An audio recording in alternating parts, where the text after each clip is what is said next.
Váyase por favor ubicando en el Evangelio de Lucas, en el capítulo 16. Lucas capítulo 16. Seguimos con la predicación consecutiva, expositiva, capítulo a capítulo, versículo a versículo. Si el Señor lo permite, en esta mañana estaremos en los versículos del 14 al 18. Los versículos 14 al 18. Yo generalmente leo desde la versión Nueva Biblia de las Américas, para que usted pueda comparar con la versión que usted esté usando. Y lo que hacemos es que nos ponemos sobre nuestros pies. Yo leo del 14 al 17 y a una sola voz juntos como congregación leemos el versículo 18. Les invito por favor a ponerse sobre sus pies. Lucas 16, del 14 al 18. Dice la palabra del Señor. Los fariseos, que eran amantes del dinero, oían todas estas cosas y se burlaban de él. Y Jesús les dijo: ustedes son los que se justifican a sí mismos ante los hombres, pero Dios conoce sus corazones. Porque lo que entre los hombres de alta estima, abominable es delante de Dios. La ley y los profetas se proclamaron hasta Juan. Desde entonces se anuncian las buenas nuevas del reino de Dios, y todos se esfuerzan por entrar en él. Pero es más fácil que el cielo y la tierra pasen que un ápice de la ley deje de cumplirse. Juntos.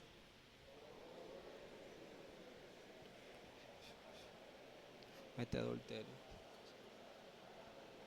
Mete adulterio. Amado Señor, Padre Celestial, gracias, Padre, por la oportunidad que nos das de leer juntos como pueblo tu palabra. Hay tantas cosas que tenemos por sentado en nuestra vida, como la propia vida física, Señor, que muy rara vez valoramos lo que significa tener vida física. En este caso, Señor, pienso que es tan sencillo para nosotros reunirnos como iglesia y poder leer tu palabra pública, que olvidamos que en muchos lugares del mundo, Señor, no se puede hacer esto en libertad. Y quizás donde existe la libertad, en muchos lugares se reúnen a muchas cosas en nombre tuyo, pero tu palabra no es leída ni es expuesta. Con esta oración, Señor, queremos reconocer la gracia que tienes para nosotros como pueblo tuyo, de la bendición de leer tu palabra y ser expuestos a la enseñanza de ella. Queremos que Cristo hable a nuestros corazones, porque la lectura que hemos hecho es la palabra tuya, la palabra de Cristo, Señor. Y sabemos que para eso existen algunos tropiezos, nuestra propia debilidad física, nuestras propias preocupaciones, nuestro propio corazón que se inclina hacia la desobediencia, Señor. También están las muchas debilidades y pecados del predicador, Dios. Y ante todo esto, nuevamente clamamos por tu gracia. Que tu gracia sea mayor sobre nuestras vidas, sobre nuestras debilidades. Que tu gracia, Señor, venza la dureza de nuestro corazón, Señor. Que tu gracia transforme nuestras conciencias en estas mañanas. Cuánto te necesitamos, Padre. Cuánto necesitamos que transformes nuestro corazón, nuestra mente, Señor. Bendícenos, Padre, en la predicación de esta mañana, para la gloria tuya, solamente tuya. En el nombre de Cristo. Amén y amén. Puede sentarse, por favor. Como ustedes saben, acostumbro a poner por título de los sermones alguna frase del texto que hemos leído, y en esta mañana es una frase que yo la llamaría cliché dentro de la cultura cristiana y que me llama mucho la atención porque Jesús lo utiliza de una manera en este texto que es totalmente como distinta a como generalmente muchos de nosotros lo hemos podido llegar a utilizar. Hago referencia a la que se encuentra en el versículo 15, que es cuando dice: Dios conoce sus corazones. Ese es el título del sermón. Dios conoce sus corazones. Como introducción quisiera citarles, hablando de frases, una cita del pastor John MacArthur, un poco extensa, iré leyendo y haciendo algunas pausas para hacer algún comentario. Dice el pastor John MacArthur lo siguiente: una de las verdaderas paradojas de la religión es esta, que los mayores enemigos de Dios son los más religiosos. Uno podría suponer que cuanto más religioso seas, más cerca estás de Dios. Cuanto más religioso seas, más favorable serás a Dios. Cuanto más religioso seas, más te aprobará Dios. Pero lo cierto es justamente lo contrario. El archienemigo de Dios es la religión falsa. Los enemigos más viles y violentos de Dios son aquellos que rechazan su verdad y la sustituyen por cualquier otra cosa. Si hiciéramos una encuesta en medio de nosotros y yo les dijera, ¿quién es el peor enemigo dentro del cristianismo que vivimos? Muchos pudieran llegar a decir el ateísmo. ¿O quién se encuentra en una peor posición delante de Dios? Diríamos los ateos, porque con sus ideales, sus pensamientos y sus huecas filosofías quieren apartar al ser humano del conocimiento de Dios. ¿Por qué? Porque es sencillo. Una persona que se identifica como atea, pudiéramos identificarlo como un enemigo abierto de Dios. Intenta negar la existencia de Dios. Pero es curioso que el pastor John MacArthur nos dice que los peores enemigos son los más religiosos.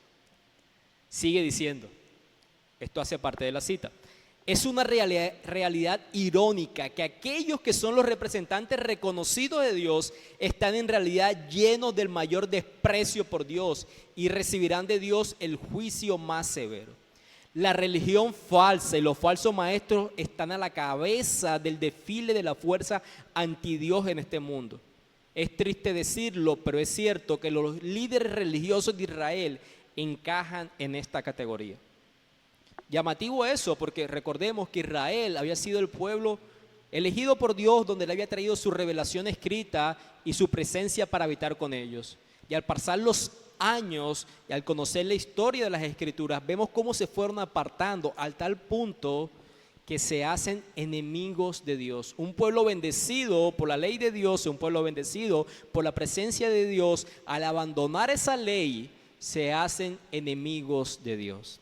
Sigue diciendo la cita, los archienemigos de nuestro Señor, los antagonistas más hostiles de nuestro Señor, son los guardianes autoproclamados de la verdadera religión del judaísmo.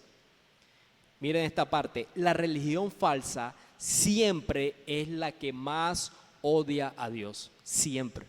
La religión falsa siempre es la que más odia a Dios, no el ateo. Denuncian a Jesús públicamente porque rechazan lo que Él es y lo que Él dice. Y toda religión falsa que no acepta el verdadero evangelio salvador de Jesucristo hace exactamente lo mismo. En todo lugar donde las personas se reúnan en nombre de Dios, pero no proclamen el evangelio, se hacen enemigos de Dios. Qué interesante, nos citamos a las personas para reunirnos el día del Señor y los abandonamos, los apartamos de la proclamación del evangelio y nos hacemos los peores enemigos de Dios. Quizás puede que no lo hagan públicamente, puede que no lo hagan abiertamente, como lo que les acabo de mencionar, pero la mayoría de ellos lo harán si usted presiona el tema del verdadero evangelio y del verdadero cristianismo contra un religioso falso. Finalmente llegará el punto en que tratará la verdad con desprecio. Fin de la cita. Muchos de estos sistemas y pensamientos que se escudan en un nombre de una iglesia cristiana, de una frase cristiana, de un versículo, lejos de proclamar a Cristo como Señor y Salvador, lo que hacen es hacerse los peores enemigos de Dios. Todo sistema contrario al evangelio es la falsa religión que más odia a Dios, independientemente del nombre que tenga ya afuera el lugar donde se reúne. ¿Qué tiene que ver con eso? Bueno, pensemos en los fariseos. Jesús lo describe en Mateo 23 como hijos del infierno. Y dice que todo aquel a que ellos convierten se hace doblemente más hijo del infierno que ellos mismos. ¿Quién hubiera pensado, no? Que los fariseos, los guardianes de la verdad del Antiguo Testamento, según ellos, los guardianes del judaísmo, los que representaban al Dios de Abraham, de Isaac y Jacob, ¿quién hubiera pensado que no eran hijos de Dios? Que no eran hijos del reino, que no eran hijos del cielo, sino como Jesús los llama, que eran hijos del infierno. Si Jesús no apareciera en la historia de la humanidad, hiciera esa declaración, nadie se atrevería a llamar a esa clase de personas que vivían con ese celo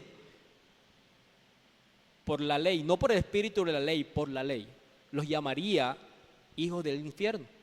O en este caso, en la cita que yo les decía, los peores enemigos de Dios. Ese es el fin de la introducción. Volviendo ahora a Lucas 16. Déjenme recordarles que el Señor había dirigido su mensaje especialmente a los discípulos, como lo vimos en el primer versículo del capítulo 16. Pero también había otras personas que estaban escuchando, no solamente sus discípulos, sino como nos damos cuenta en el versículo 14, ahí estaban los fariseos.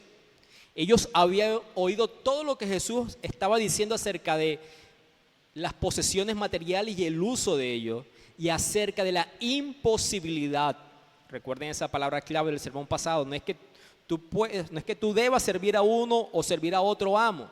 Es que es imposible, o sirves a uno o sirves a otro, o eres devoto a Dios o eres devoto a los bienes materiales. Ellos no habían apreciado la enseñanza de Jesús. ¿Por qué? Porque ellos son amantes al dinero, o ávaros, como dice alguna de las versiones. De modo que Jesús con su enseñanza lo que hizo fue poner el dedo en la llaga. O lo que yo hago cuando alguien tiene alguna herida y quiere que le cure, yo ven, te echo limón. Jesús había puesto el dedo en la llaga con su enseñanza. Y ellos no se atrevieron a contradecir al Señor abiertamente, porque si lo habían hecho, se habían expuesto a sí mismos como amantes al dinero. Las palabras de Jesús que vimos el domingo pasado no tienen refutación. La Biblia enseña por todas partes que el único dueño de los recursos, del dinero, todos, es Dios mismo, y que se nos delega la correcta mayordomía o administración. ¿De qué trata nuestro texto en esta mañana? Yo no sé si usted notó en la lectura que espero que haya hecho en su casa o en la que hizo esta mañana, que parece que no hay como una línea de pensamiento. Porque primero está hablando de finanzas en el versículo 14. Luego está hablando de la justificación que hacen los fariseos sobre sí mismos. Luego en el versículo 16 y 17 está hablando acerca de la ley. Y culmina en el versículo 18 hablando sobre ¿qué? Sobre el divorcio.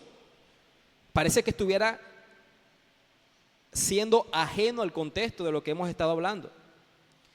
Probablemente, dicen algunos comentaristas, estamos viendo una versión resumida, condensada, de un discurso que fuera más largo. Hacen falta como las transiciones de una conversación, de unos versículos a otros, lo cual hace que sea más difícil seguir el hilo de pensamiento.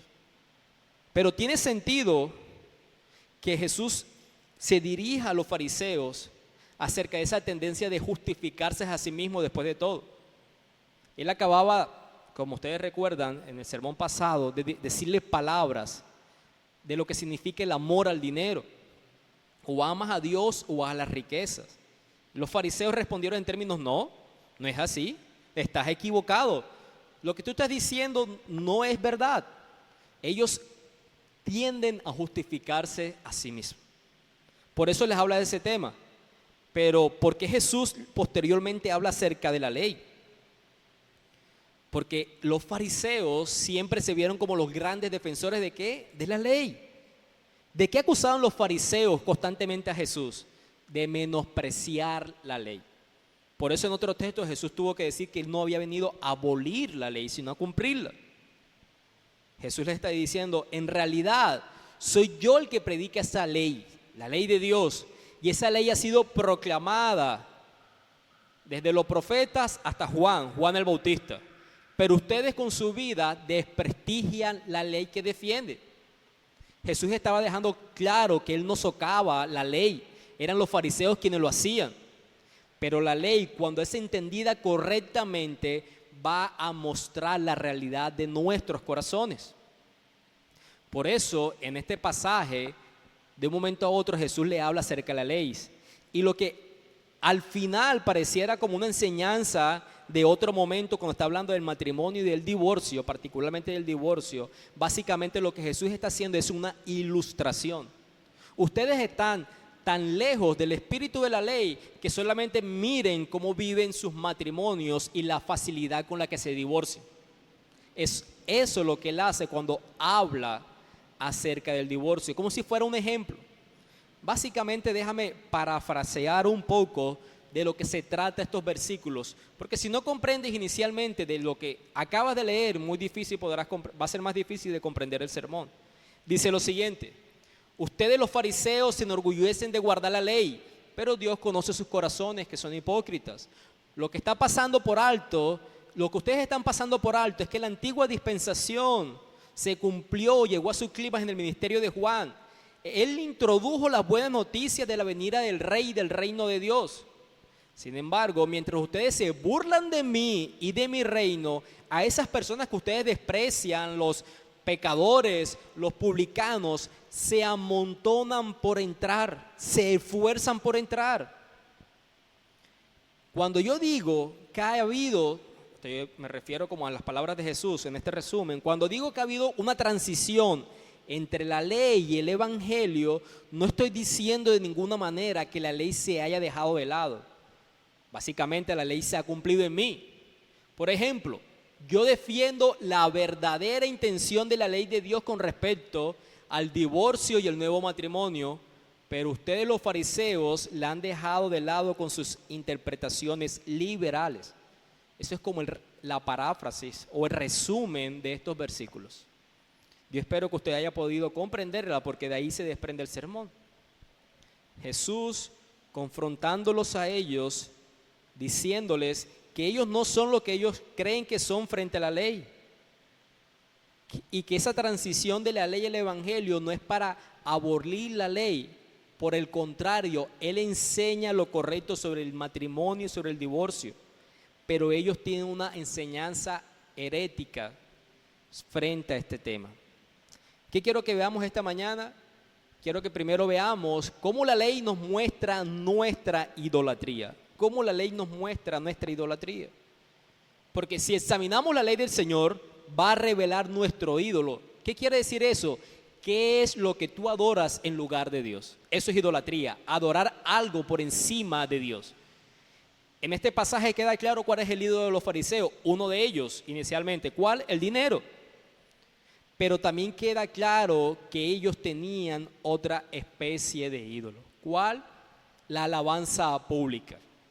¿Por qué? Porque si ellos algo amaban, era ser reconocidos por los hombres. Ellos, en palabras de Lucas, son los que se justifican a sí mismos delante de los hombres.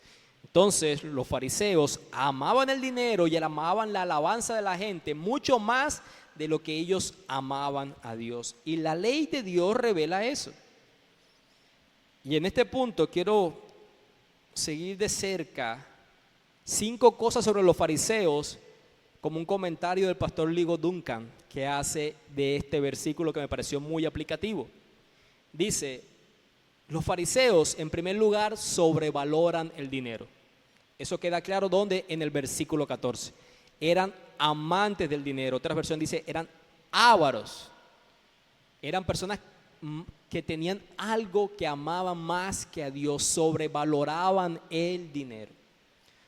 También podemos ver en el pasaje que ellos subestimaban a Jesús. ¿Por qué dice eso?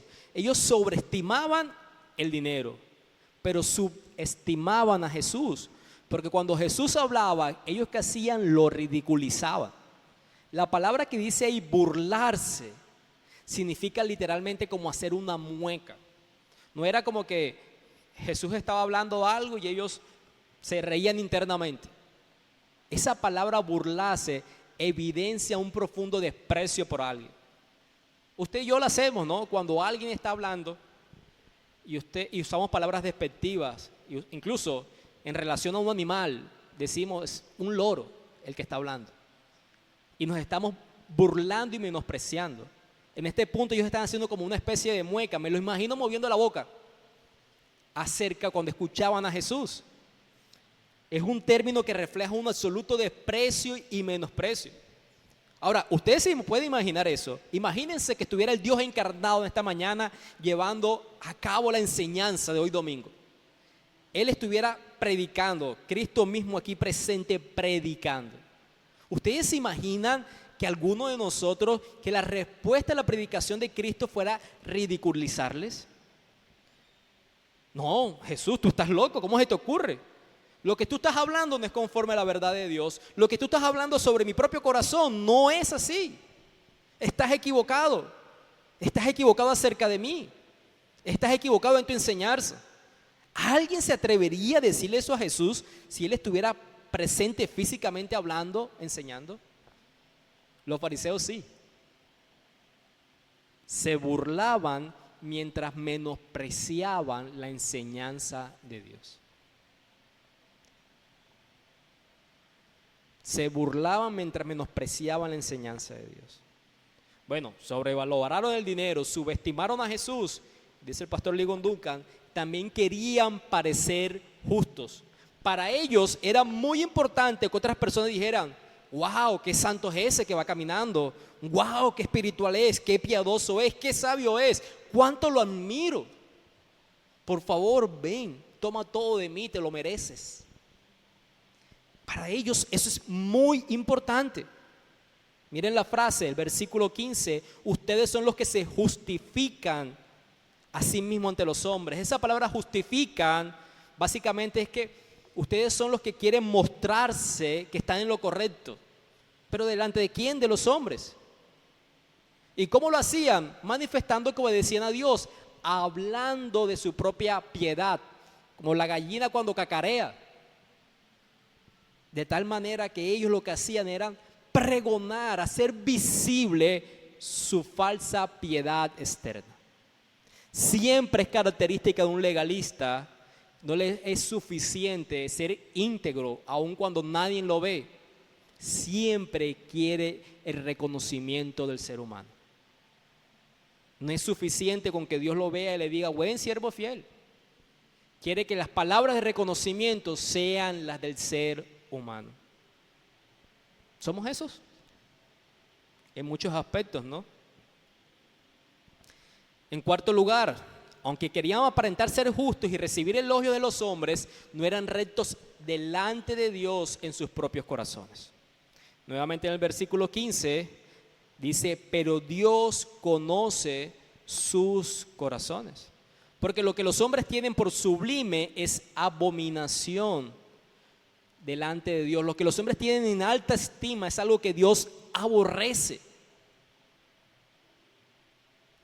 Me llama la atención cuando les decía ese título, esa frase cliché: Dios conoce sus corazones. Porque cuando la mayoría utiliza esa expresión, de nosotros lo usamos, es para excusar nuestros pecados. ¿Por qué hiciste eso? Oye, eso no está bien que lo hayas hecho. Tú puedes pensar lo que tú quieras, pero Dios conoce mi corazón. Yo estoy bien delante de Dios, allá tú lo que tú quieras pensar de mí. Ustedes verán. Dios está bien conmigo, Él entiende y acepta lo que yo soy. Él sabe que yo soy débil, pero Él me sigue amando. Es una mezcla entre verdad y falacia. Pero cuando Jesús está hablando aquí de que Dios conoce sus corazones, que Dios conoce nuestro corazón, es para dejar claro que no podemos engañar a Dios. El juicio de Dios será perfecto.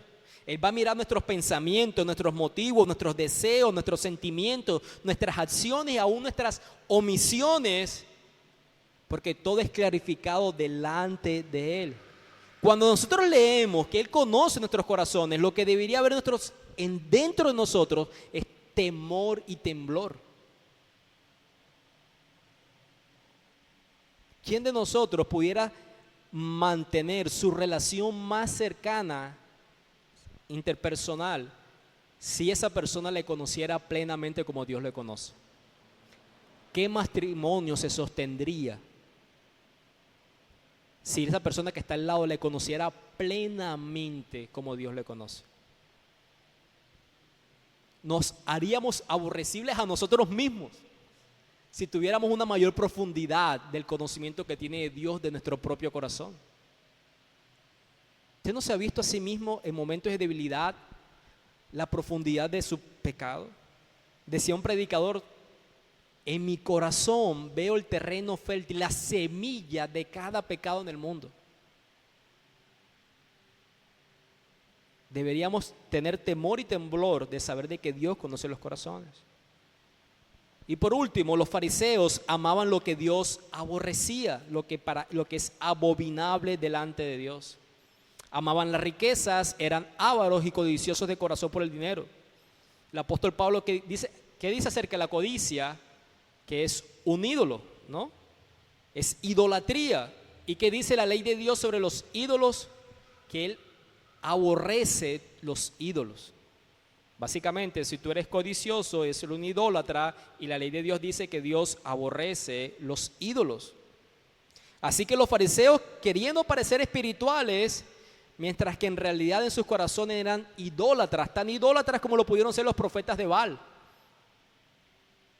La ley les hubiese mostrado a ellos si sus ojos estuvieran abiertos a la ley.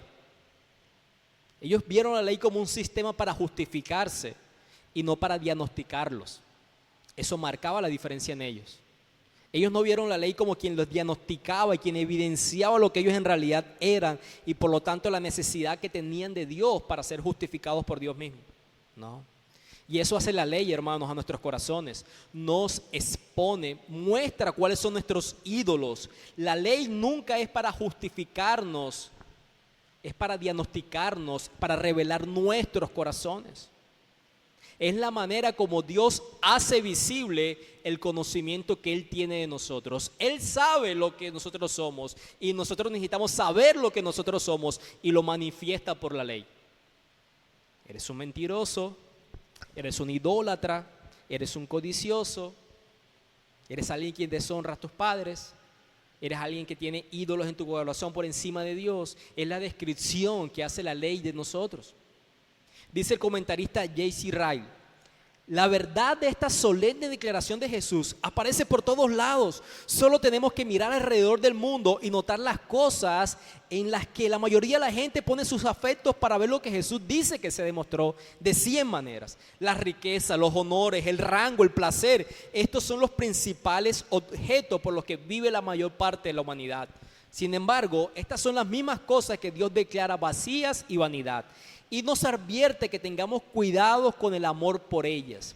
Orar, leer la Biblia, vivir santamente, arrepentirse, tener fe, gracia y comunión con Dios. Estas son cosas por las que a las que a pocas personas les importa en absoluto. Sin embargo, son las cosas a las que Dios en su Biblia siempre nos insta a prestar atención. El desacuerdo entre estas dos cosas es evidente, doloroso y espantoso.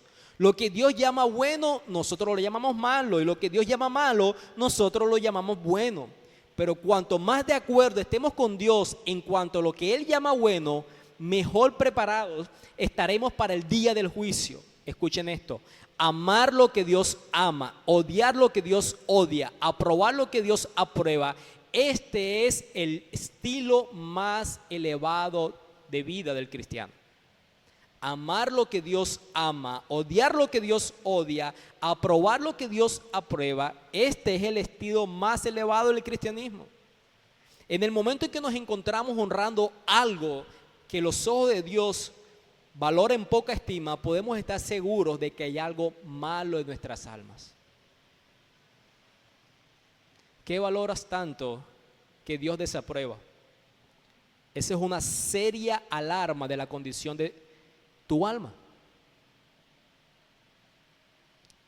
En tu lista de estima, de afectos, ¿hay algo que aprecies mucho más sabiendo que Dios le aborrece? Eso es un diagnóstico del estado de nuestra alma. Y el tratamiento, arrepentimiento y pedirle por un corazón nuevo. No intentando justificarnos. Dios conoce mi corazón. Él sabe que yo lucho con eso, pero Él sabe que yo voy a la iglesia fielmente y oro y busco la palabra. Dios conoce nuestro corazón. Temblemos por eso. Lo segundo que quiero decirles es que Jesús habló brevemente acerca de la ley. Versículo 16: la ley y los profetas fueron hasta Juan. Esa palabra se proclamaron, no se encuentra en los originales, pero tiene el mismo sentido. Jesús no dijo que la ley y los profetas fueron hasta Malaquías, que es el último libro del Antiguo Testamento. Cuando habló acerca de la ley y los profetas, se refería a todo el progreso del Antiguo Testamento, que según Jesús dijo que llegaba hasta quién, hasta Juan el Bautista, e incluía a Juan, como si Juan tuviera un pie en el Antiguo Testamento y un pie en el Nuevo Testamento. Me refiero a Juan el Bautista. La ley y los profetas gobernaron hasta Juan, incluyendo a Juan. Y la aparición de Juan el Bautista provocó un punto crítico en la historia, porque Juan era el precursor del Mesías. Y Juan el Bautista dijo: arrepentidos porque el reino de Dios se ha acercado. Luego Juan el Bautista señaló a Jesús: ese es el Cordero de Dios que quita el pecado del mundo. Y cuando Jesús inició su ministerio público, el mensaje de Jesús fue el mismo: el reino de Dios se ha acercado, arrepentidos. ¿Y qué hicieron los fariseos? Primero, lo ignoraron. Segundo, se burlaron, como lo estamos viendo. Y lo último que miraremos al terminar el evangelio es que lo asesinaron. Esa es la manera en que ellos rechazaron el evangelio. Lo ignoraron, se burlaron y lo asesinaron. Lo último que los fariseos querían era el reino de Dios. Y esa frase, desde entonces se anuncia las buenas nuevas del reino de Dios y todos se esfuerzan por entrar en él. Esa frase implica que la salvación requiere un fuerte deseo, una firme resolución y un esfuerzo y un enfoque serio para obtenerla. Normalmente cuando estoy haciendo el devocional con mi hijo mayor o cuando estaba con él aquí en la iglesia, es una palabra que utilizo muy a menudo para hacerle referencia a lo que implica el querer estar con Dios. Por ejemplo, vamos a hacer el devocional: hijo, esto es serio. Es un niño, quiere jugar 24/7, sueña aún que está jugando. Pero son asuntos serios, no son asuntos indiferentes, porque jamás debes ser indiferente y pasivo cuando la salvación de tu alma está en juego. Si tú no eres salvo, nada en la vida debería importarte más que cómo puedes llegar a ser salvo. No te salvarás accidentalmente mientras te dedicas a todo lo demás bajo el sol, pero nunca dedicas ningún esfuerzo a comprender los asuntos espirituales. Sí que la salvación es por gracia y creemos eso y enseñamos eso, pero recordemos cuando veíamos lo de la puerta estrecha. Esfuércense por entrar por la puerta estrecha, es el mensaje que hace Cristo. La salvación no procede del esfuerzo humano, aprendíamos eso, solamente por la fe en la sangre de Jesús. La marca de una persona que ha llegado a una fe salvadora genuina es una vida sucesiva de creciente sumisión al Señor Jesucristo. Pero si tú te percibes a ti mismo como no creyente, eso no te va a suceder si sencillamente tienes una espera pasiva. Meditas las verdades que escuchas un domingo por la mañana. Meditas en la palabra que intentas leer en tu casa, aun cuando te ves a ti mismo como no creyente. De eso se trata, de los que se esfuerzan por entrar al reino de Dios. No es un asunto pasivo y por lo tanto no es un asunto menor, es tu destino eterno. Es tu destino eterno. ¿Tú quieres saber si hay una eternidad? Responde esta pregunta: ¿existe la muerte física? Eso te responderá si hay una eternidad. Y a los que hemos sido salvos por la gracia del Señor, esa salvación entonces se evidencia por una creciente sumisión al Señor Jesucristo. A los que hemos entrado en su reino, ahora queremos vivir bajo su autoridad de Él como Rey. Dedicamos nuestras vidas a vivir de acuerdo con su palabra, buscando llevar todo pensamiento cautivo a la obediencia de Cristo. Y Jesús continuó hablando acerca de la ley diciendo: es más fácil que pasen el cielo y la tierra a que un ápice, en la versión Nueva Biblia de las Américas, otras dicen una tilde, una coma, no se cumpla, deje de cumplirse. Hay una serie siempre de debates teológicos, intelectuales, acerca de la naturaleza de las Escrituras. Que eso es un libro de la antigüedad escrito por personas religiosas, que si fue supervisada o inspirada por Dios mismo. Y luego se discute el alcance de la inspiración. No, la inspiración fue parcial, incluye errores humanos, porque hubo personas humanas, valga la redundancia, seres humanos que escribieron las Escrituras. Algunos dicen: no es una inspiración plenaria, sino una inspiración verbal. ¿Qué quiere decir eso? Cada palabra de las Escrituras es inspirada por Dios, por lo tanto lleva su autoridad. Déjame decirte cuál es la visión de Jesús sobre las Escrituras. Para Jesús se trata de una inspiración de jotas y tildes o de ápice, como dice mi versión. ¿Qué quiere decir eso? Literalmente es el mínimo trazo de pluma y hace referencia al más mínimo detalle del título de la ley. Para Jesús, no solo cada palabra, no solamente cada letra, sino cada punto vocálico, cada coma, fue inspirado por el Espíritu Santo, de modo que ni una sola palabra de las Escrituras puede fallar. En el lenguaje hebreo, las letras, hay algunas que se pueden parecer, y lo que marca la diferencia es que en la manera que termina, una puede tener una inclinación hacia arriba y otra inclinación hacia abajo, por ponerles un ejemplo. Y lo que Jesús está diciendo es que si tiene la inclinación hacia arriba fue inspirado por Dios, y que si la otra letra tiene inclinación hacia abajo también fue inspirada por Dios. Ese es el concepto que tiene Jesús de las Escrituras.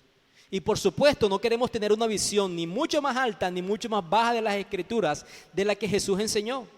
Debemos aferrarnos a la posición que Él enseñó.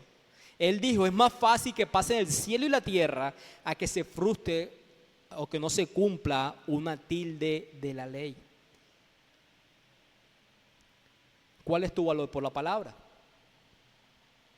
¿Qué crees que tienes en tus manos? ¿Encuentras en ellas asuntos que no son aplicativos para ti porque te confronta? Y te escudas nuevamente en Dios conoce mi corazón. Estamos hablando de finanzas y hablaremos de finanzas en las porciones del 19 al 31 y hemos hablado de finanzas hoy cuando hemos hablado del amor del dinero. ¿No decimos nosotros muchas veces no doy porque no tengo?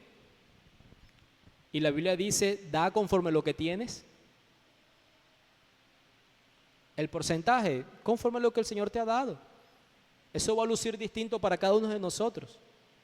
Pero no negociamos nosotros la palabra del Señor, es que no, mira, si yo tuviera más, si yo diera más, no, mentira. Negociamos lo que la palabra del Señor dice.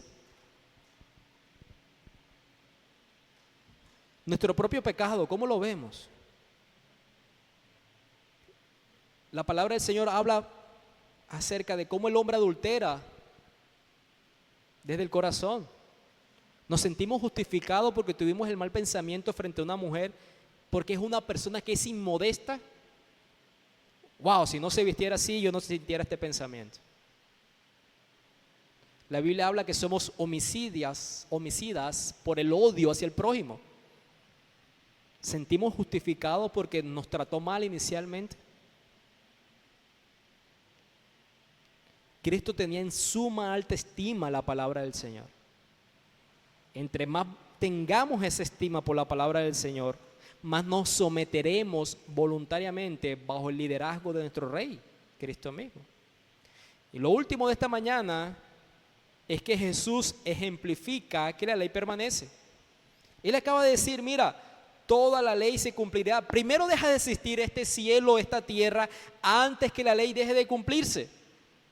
Y un ejemplo de eso, Él lo va a poner en relación al divorcio. Recuerda, los fariseos eran legalistas y trataban de buscar la maniobra, la curva para evadir las exigencias radicales de la ley de Dios. Ellos se volvieron antinomianos. ¿Qué quiere decir eso? Contrarios a la ley. Y en ningún otro lugar se vio con mayor claridad que las enseñanzas que los rabinos judíos daban sobre el matrimonio y el divorcio. Yo le pregunto a ustedes, y esa es la primera clase incluso que yo doy de prematrimonial, ¿a quién se le ocurrió la idea del matrimonio?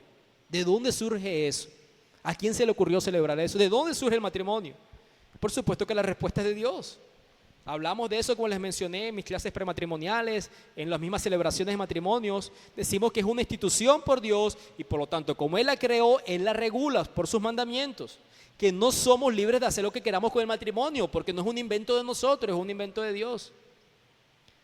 Bueno, los fariseos, déjame decirles que había una serie de escuelas en esa época, uno liderado por un rabino que se llamaba Shammai. Y él decía que solamente te podías divorciar por motivos de inmoralidad. Ahora, la palabra inmoralidad tenía un amplio espectro por lo cual tú te podías divorciar. Pero había otro llamado Hillel, y él permitía el divorcio por muchas razones. Situaciones tan triviales como que la esposa quemó la comida, me puedo divorciar. Escucha esto, si tú encuentras una mujer más bonita, te puedes divorciar.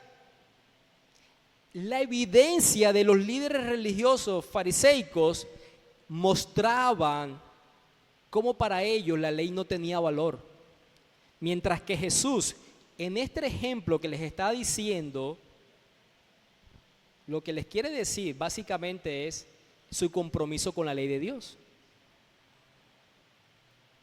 Jesús no está haciendo una enseñanza aquí extensa, como en otros capítulos, como en el Evangelio de Mateo, acerca del matrimonio y el divorcio. Básicamente, Él está mostrando su autoridad al confrontar a los fariseos con un área donde ellos eludían la ley de Dios, pero al mismo tiempo se proclamaban como fieles a la ley de Dios. En lugar que ellos lo que hacían era tomar la ley de Dios para el matrimonio y hacer las trizas, ustedes han cometido adulterio. Dicho sea de paso, si usted miraba un grupo poblacional donde más existía divorcio, eran los fariseos de esa época. Ellos podían justificarse delante de los hombres, tomándole estas curvas a la ley de Dios, manipulada por ellos para aún quedar bien. Mira, yo me divorcié, pero el motivo que fue este, y este es un motivo lícito. No. Ellos se hacían detestables a los ojos de Dios. No olvides el punto principal, la razón por la que la gente se burla de Jesús no es un asunto intelectual, sino moral. Ellos quieren eludir los altos estándares de la palabra de Dios con respecto al pecado. Pero aún si tú justificas tu pecado alegando que Dios conoce mi corazón, te estás burlando de Jesús, que realmente conoce tu corazón. Hay una alternativa mejor para justificarte a ti mismo, y es el evangelio de la gracia de Dios.